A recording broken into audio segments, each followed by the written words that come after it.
I'm Brian Knight. I am not Bobby Durkins, at least not right here.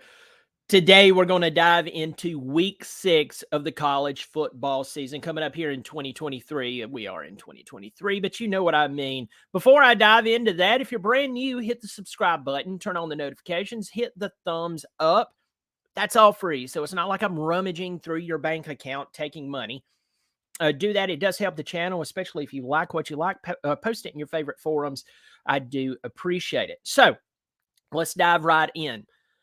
If you've been following the series and you're one of the subscribers, you're one of the people who watches the show all the time, you know that I started the college football preview. Now, I'm going to drop the link in the comments section of fbsschedules.com. That is fbsschedules.com.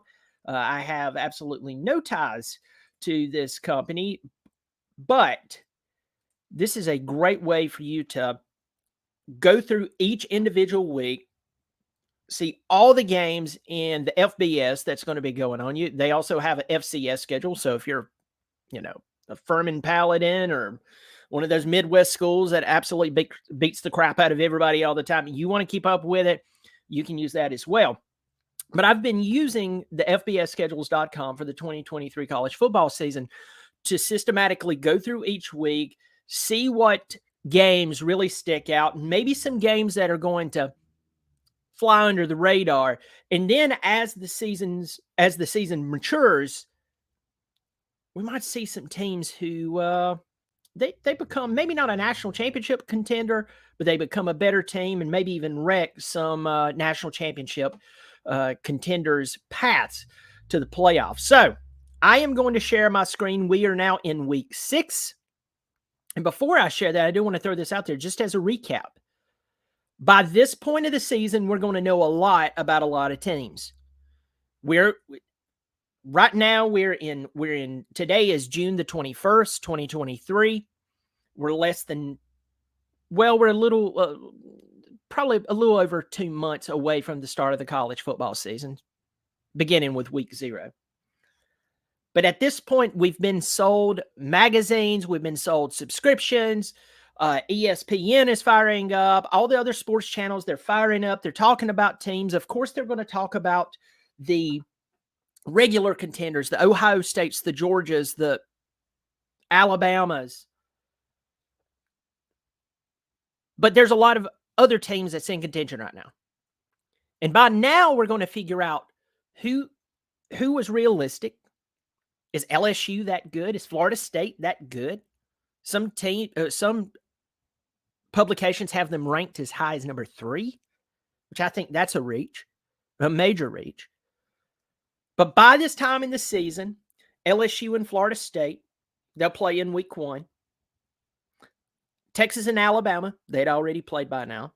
Ohio State at Notre Dame, that already went down. The very same day, Florida State at Clemson, so we'll figure out a lot about both those teams.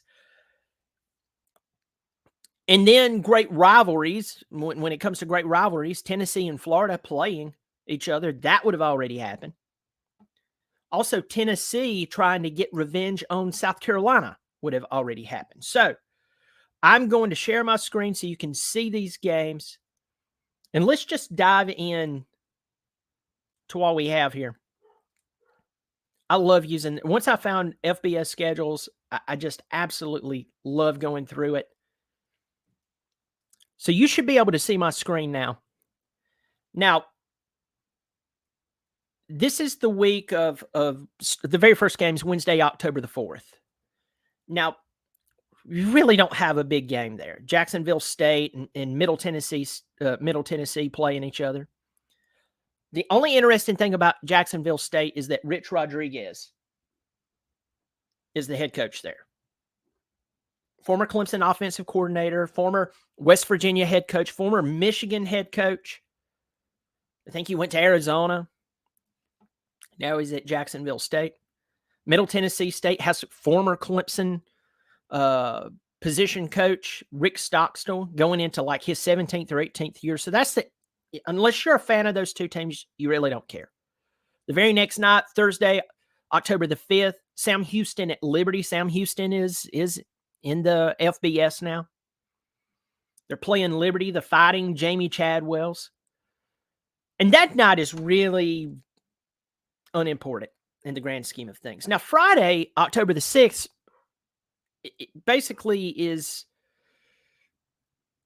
it's a decent game. Kansas State at Oklahoma State. Mike Gundy, I think he shaved that terrible mullet that he had.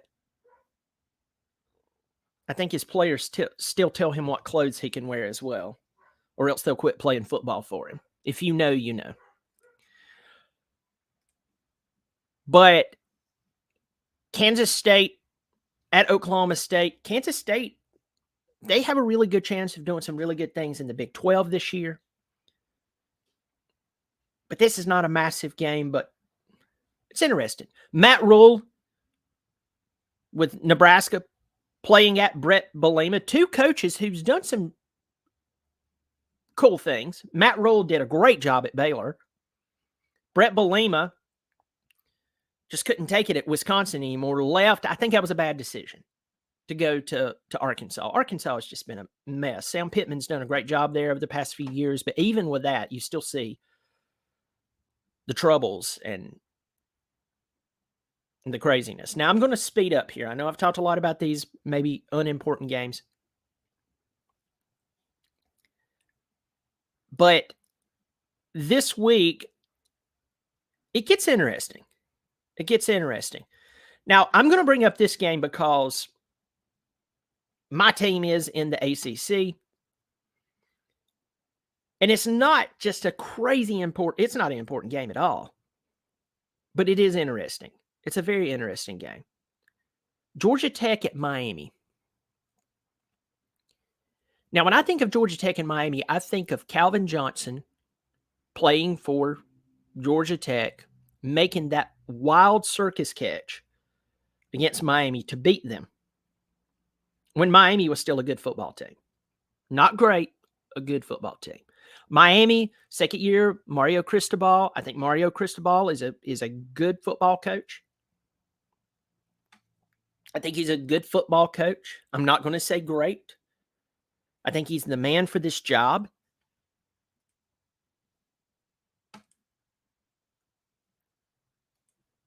But these two teams have struggled. You have first-year coach at Georgia Tech after they fired Jeff Collins. I think people need to take it easy on Jeff Collins, other than that flat bill hat that he wears or wore at Georgia Tech. I'm quite sure somewhere he's wearing a flat bill hat. I'm a 40-year-old man. I look ridiculous in a flat bill hat. If you look good in a flat bill hat, God bless you. Most of us are lying to ourselves. We don't look good in it.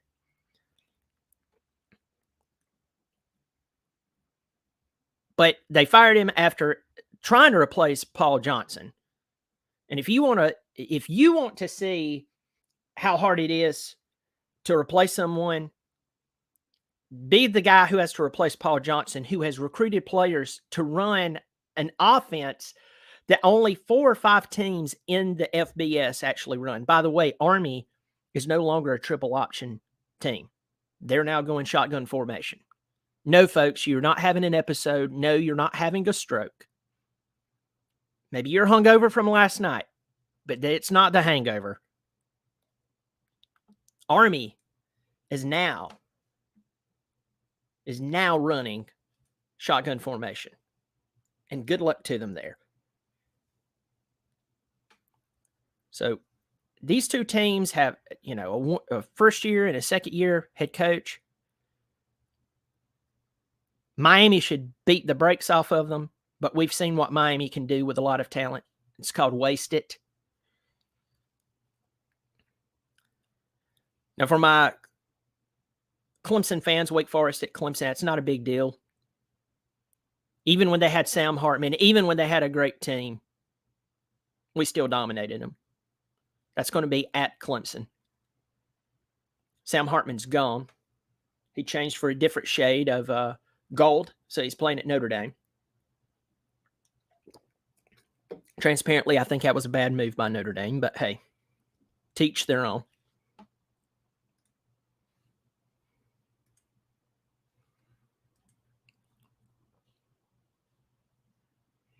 Oklahoma and Texas. Oklahoma and Texas. Now, former Clemson defensive coordinator Brent Venables. Last year, he had his first go at Texas, and it was absolutely awful. He lost 49-0. The week before that, he lost by 31 points to Texas Christian, TCU.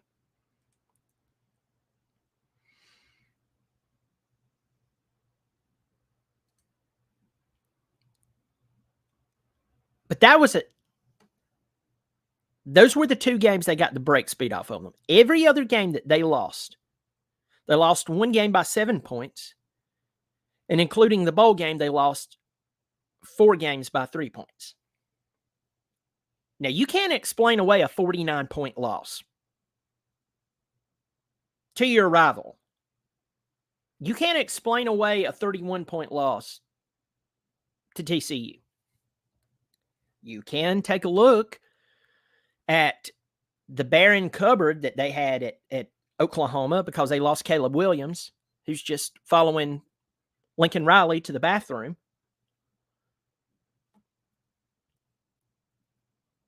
But when you're recruiting, you look at a player and you say, hey, we lost by 3 points. We lost by 3 points here. We're you away from winning that game. You say you away, what does that mean? If you come play for us with your talent, we win that ball game.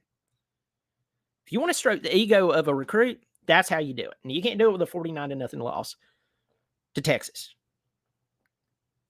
Now, transparently, I don't think that's going to happen this year. I think Texas is a good football team. Once again, Texas is being shoved down our throat, just like they used to shove Michigan down our throat. And then finally, Michigan got over the hump. They beat Ohio State 2 years in a row.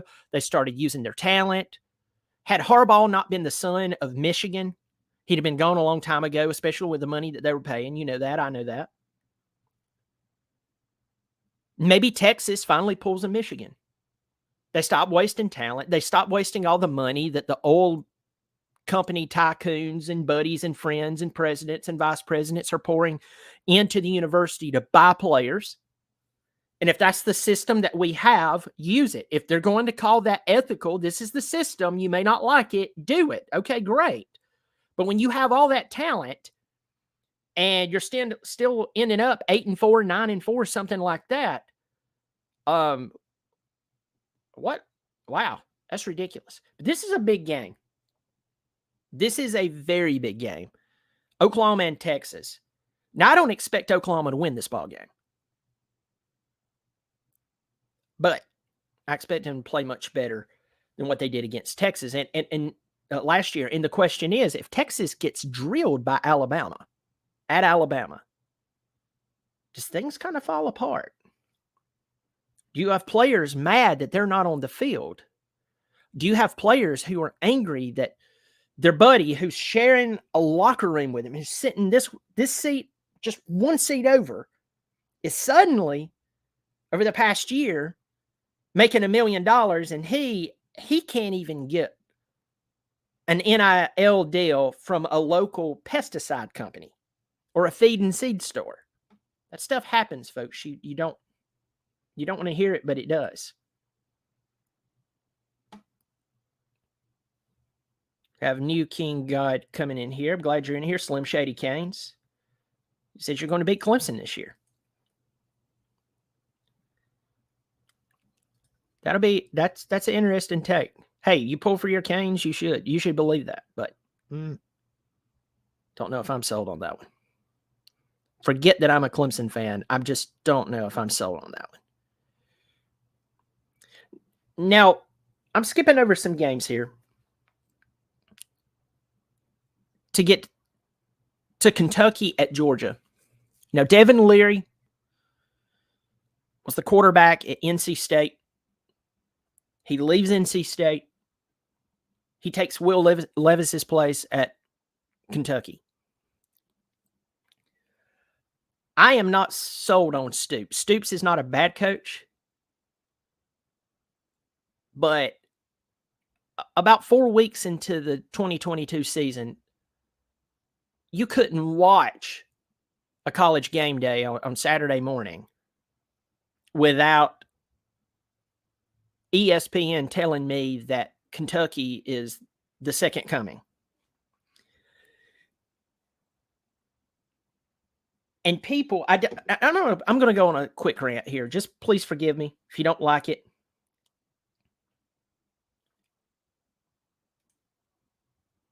If you don't like it, just hit mute. Maybe turn on your favorite Taylor Swift song. If you're working in a warehouse, you're treating this like a podcast, you have your AirPods on. Just go find that corner of the warehouse where the lights are kind of low and nobody ever comes back there, you know. Maybe where you go to smoke and they don't allow you to smoke. And you turn on your favorite T Swift song and you dance away and act like you're a, you know, I don't know what you are, but I am sick and tired of the fans losing logic when football season starts. Now, we're all guilty of it. But after you've had so much egg on your face, you have to ask yourself, do you just like to be wrong? Do you like to get your hopes up? Are you trying to be so the glass is half full that you don't even realize that it's not even half full? There might be a couple of sips left in there, but at best, we're batting with, 10% full. Do you not get sick of that? And this happens every flipping season. ESPN has wanted to make PJ Fleck the next Urban Meyer. And I'm sorry, I've looked at the numbers of PJ Fleck. He's not that. He can stand on the sidelines dressed the way he does with a perfectly shaved head and brand new sunglasses, chewing gum with control. But PJ Fleck is just another football coach. He makes a lot more money than me. I would take that money gladly. But I'm tired of hearing it. I'm tired of hearing it about Kentucky. I'm tired of it. I'm kind of tired of hearing about it from Texas. Texas is supposed to be good. Texas is supposed to be good. Go mark that somewhere. Okay, I'm going to shut up now. But Kentucky's going to play Georgia.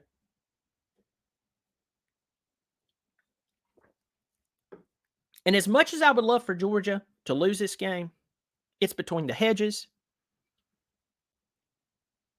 Georgia's going to beat them. I'd love for them not to. I would love to be 6'3", 250 pounds and run a 4.3 40. I'd be in the NFL right now. But guess what? I am not.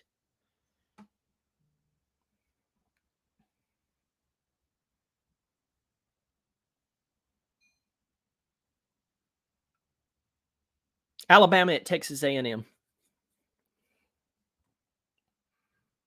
Alabama and Texas A&M. Now, Alabama has more talent on their team than any team in the country.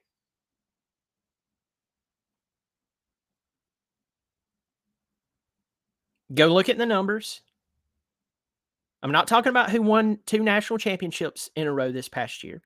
Georgia, you did a great job. Finally used your talent. Good job. Did you hear that, Texas? You have talent. You're supposed to win. It's like having a fast car and losing the race to a 4-door sedan driven by the local lady to her church on Sunday morning. The Ferrari's supposed to beat the Camry. I'm sorry. Georgia finally did it. Alabama still has more talent on their football team by far on their roster than any other team in the country. Oddly enough, even with the transfers, Texas A&M still does too. I know it's hard to believe. I know that last year was a disaster. And everybody talks about Jimbo Fisher, Jimbo, man, they owe him a lot of money. $80, $75, $60 million to those oil tycoons down in Texas A&M. That might be a lot of money to you and I. That's nothing to them.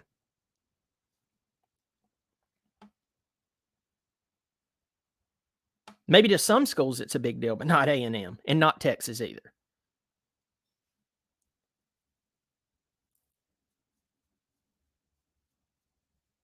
I think that A&M is going to give them a run for their money in this game at first, and then Bama's just going to take over. It's a crazy one. It's a crazy one. So that's the highlights of week 6. Now, there's some other games in here that we could go over. Texas Tech at Baylor. Everybody's high on Texas Tech right now that, they're a top 20 football team. At Baylor, transparently, I trust Dave Aranda at Baylor more. We have TCU at Iowa State. TCU has, they have Chandler Morris running things. For you, those of you who don't know, Chandler Morris is the son of former Clemson offensive coordinator Chad Morris. He's running the show. From what I can remember, last year he was running the show. Then he got hurt, and then Max Duggan took his place.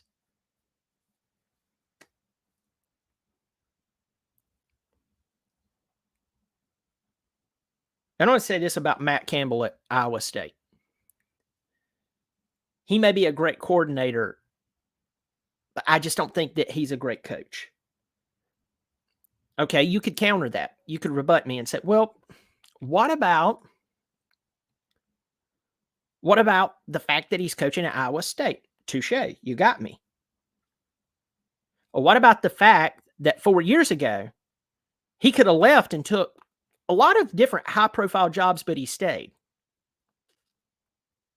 Is he pulling a Kirk Ferentz, who seems like a good guy, but he's complacent? I had Mark Rogers on the show last week. And by the way, Mark, thank you so much for coming on my show. Mark Rogers is a gentleman. And I'm gonna tell you this. I'm just gonna pause here for this moment. Being a YouTuber, especially today, is very difficult because, back in 2012, 2010, you could have went on YouTube and immediately got 50 or 60,000 subscribers, if you started back then.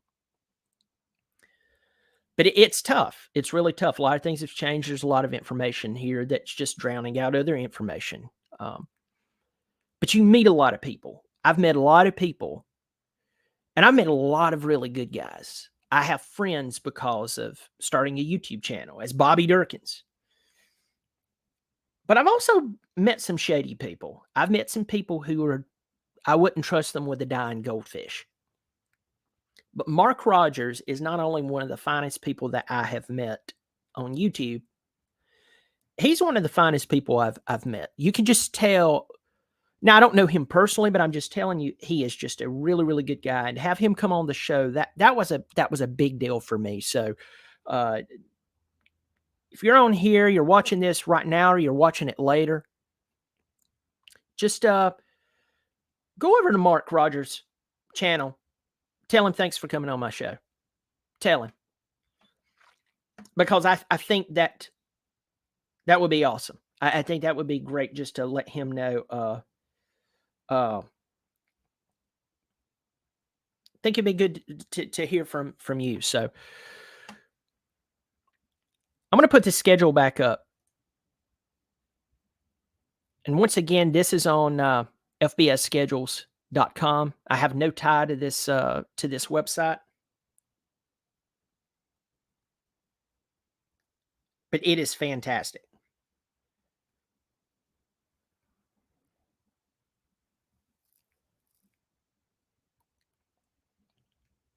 It's a fantastic website to use. Now, folks, I'm going to have to cut this short today. I'm going to have to cut this short today. I am going to put the invite link in the StreamYard, or in the StreamYard. I'm going to put the StreamYard link here in the comments section, and I can only chat for a moment. I'm going to have to go in about 5 minutes. If you want to discuss your team, you want to discuss the 2023 season, the changes that have went on, by all means, get in here. Just please keep it family friendly. I've had a few people say to me, well, man, we're all adults here. Yeah, just because I'm an adult doesn't mean that I have to prove to everybody I know how to cuss. I'm not in high school anymore. So let's keep this nice and clean. And we will go from there. I knew you were going to hop on, man. I have Slim Shady Canes, my friend, the big Miami football fan, out driving and cruising the country. Slim Shady, how's it going, dude? Well, I mean, only so good. I'm in Pennsylvania, got to go through West Virginia and Columbus, so my day's not looking up. Don't you become a Buckeye fan while you're up there? No. I can't do that. No, I was going to toss this out there, and I think you would appreciate it because you know Pigskin Pete as well as I do. Pigskin has always joked about if you go to Myrtle Beach, you'll see more Ohio State fans than you'll see in Ohio. And I was there week before last. And I quickly realized that if some type of catastrophe ever happened in Myrtle Beach, at least half, if not more, of their fan base would no longer exist. Well, another observation that I noticed, and you'll appreciate this, you realize there are more Miami Hurricanes YouTubers in Columbia, South Carolina than there are Gamecock YouTubers? I believe it. I mean, what did up until Shane Beamer came along, and I respect Shane. I'm kind of like Sweeney. I don't supposed to like him, but I do. But what have they had to cheer for other than women's basketball? And unless you're a woman who is into basketball, women's basketball, or you have a family member that plays on the women's basketball team, nobody cares. I'm not being mean. I'm just telling you the truth. Nobody cares. Well, they had the Spurrier years, but that's about it. And at that, the best bowl they went to was the Capital One Bowl. Like when you hear that, you're thinking, oh man, Orange Bowl, Cotton Bowl, Sugar Bowl. Nope, Capital One Bowl. Which is actually kind of surprising considering I think Spurrier won like 11 games 2 years in a row. It was something like that. It was something like that, and it still. Well, to your point of the delusion, well, I've noticed on my measly 5 or 6 years on YouTube. Number one, it starts long before the season starts because the off-season delusion is thick. But two in particular that I've noticed. Uh-oh, we lost Bobby. Oh, there he is. I'm here. What I was saying is two that I've noticed in particular this off season. I want to get your opinion on them. Is number one, a non-ACC team, Tennessee, and number two, an ACC team, and I really don't get this, and Georgia Tech.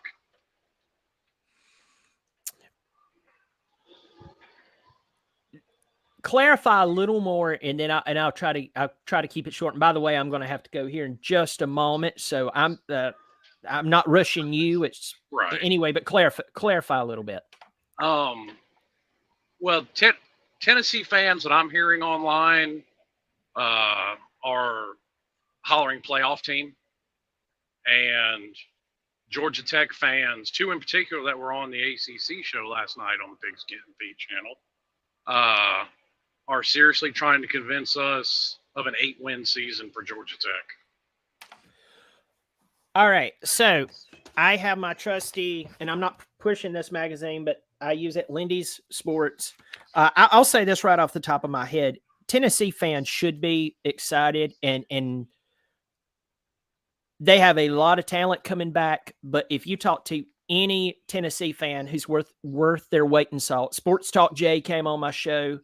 I had a great time with him. He's fantastic at what he does. So anybody go check him out. Tell John that Not Bobby sent you. My brother-in-law graduated UT. I talk about him a lot of times. He's a lot of times he's a very big Tennessee fan. They'll both tell you they're very realistic. They're very happy with what's going on in Knoxville. A lot of great things has went on in Knoxville, especially after all the crap that's went on. With that said, they'll both tell you it all hinges on Joe Milton. It all hinges on Joe Milton. He had one great game in his college career, including Michigan and Tennessee, and that was against Clemson. That was one game. Now, does that mean, has he turned the tide? Well, for them, if he has, okay, they could talk playoff run. Here's the thing: that's a tall order from a guy who's been more inconsistent than a heart murmur. So that's a big deal. So that's what I say to Tennessee. Tennessee's going to be a good football team. They could be a great football team if Milton finally lives up to the hype that he's had since the very day he came out of high school and he went to Michigan. That's the big asterisk for them. Let's go to Georgia Tech. Georgia Tech is they fired Jeff Collins midseason. I don't know what they expected out of him taking over a new offense. Or putting in a new offense, trying to correct the way that they've recruited for umpteen years. I know that it's easy to take shots at Jeff Collins, and I know that people says, well, he didn't do this, he didn't do that. Would you like to take over Georgia Tech? Would you like to have to recruit against Georgia and Alabama and Clemson and Auburn? And then when you look at the players you're recruiting and they ask you, they go, well, hey, what academic offerings do you have to where, I'm not having to kill myself to study? And he's like, well, you could be an engineer, or if you're really, into it, an engineer. Yeah, you can build terrible interstate systems and blow up space shuttles. Yeah. Yeah. Well, this football team was 4-4 in the conference last year. They were 5-7 overall.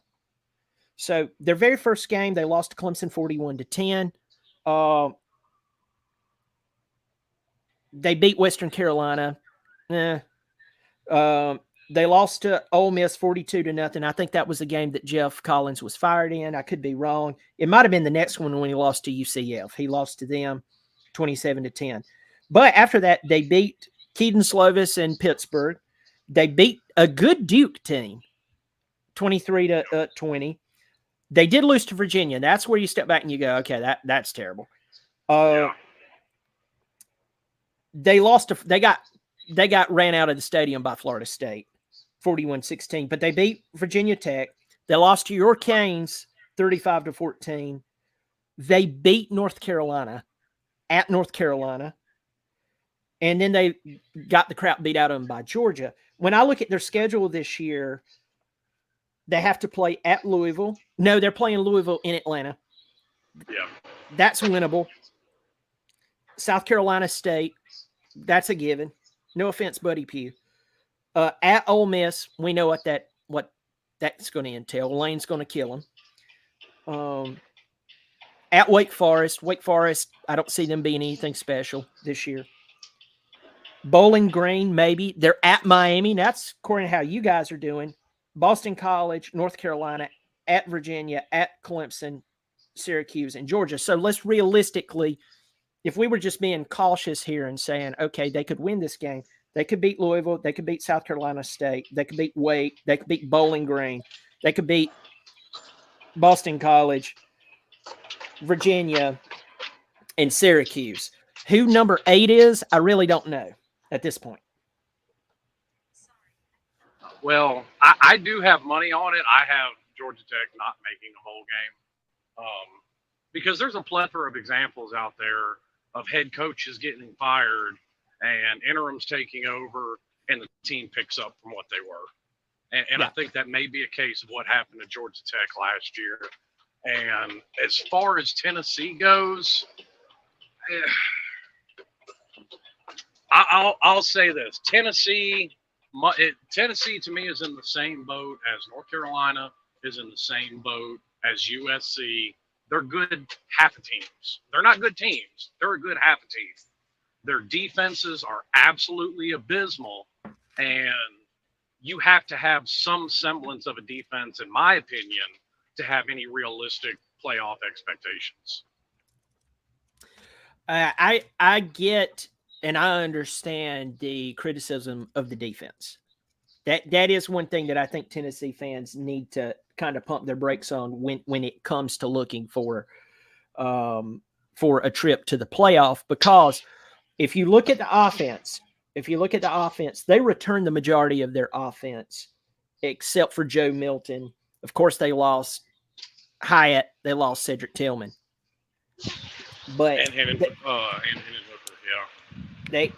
They lost Darnell Wright, the 10th overall pick, who blew Brian Brisset off the line in the Orange Bowl. So, but it all hinges on Hooker. But on the defensive side of the ball, they are going to have to step it up, because you and I both know that championships are won with a complete team. And if you have an incomplete team and somehow get into the college football playoff, ask Washington, Michigan State, Notre Dame, the year that we blew them out of the water, on route to the national championship. Ask TCU, how did that fare for you? It's called embarrassment. You're embarrassed. TCU would have been better off to lose that game against Kansas State in the Big 12 than left out of the college football playoff and never suffer the beat down that people don't even remember their season last year. They just remember Georgia murdering them 65-7. Well, I do. I mean, in TCU's case, I do remember saying several times, this team had to come back in a lot of games, and I remember saying at one point, you keep playing with fire like that, and you're going to get burned. Yeah, and that happens. We see that happen when a lot when teams who are maybe lesser than playing a great team. They play really close. They have like a 3-point lead. Maybe they have a touchdown lead, and they never get go-ahead scores, and they let the great team hang around, and then finally it comes back to bite them. So, well, hey, dude, I'm going to have to let you go. I'm going to have to end the broadcast. Slim Shady Canes, thanks for coming on. Everybody, thanks for joining me for the College Football Week 6 preview of 2023. We're right at the mid part of the season. I know you say week 6, but yeah, there's a couple of more weeks than that. In fact, I'm gonna look this up while I'm on here, just because I'm being nosy and I should have looked at this beforehand. In the college football season, without the bowl game, you have week 15. So right now we're almost at the halfway mark. But if you've enjoyed today, or if you just want to follow the channel, hit the subscribe button, turn on the little bell, hit the bell, it notifies you, and hit the thumbs up. And we'll be talking about week 7. Also, I'm working on bringing more guests on the show. Last week I had Mark Rogers. I've had Sports Talk Jay. I've had Always Irish. So I'm working on bringing some more YouTubers on. If you know some YouTubers that you would like to see on here, tell them that you would like for them to be on the show, and we can work something out. So I do appreciate it. Everybody, you take care of yourself. I'll catch you later, and I hope you have a good week. I'll catch you next time.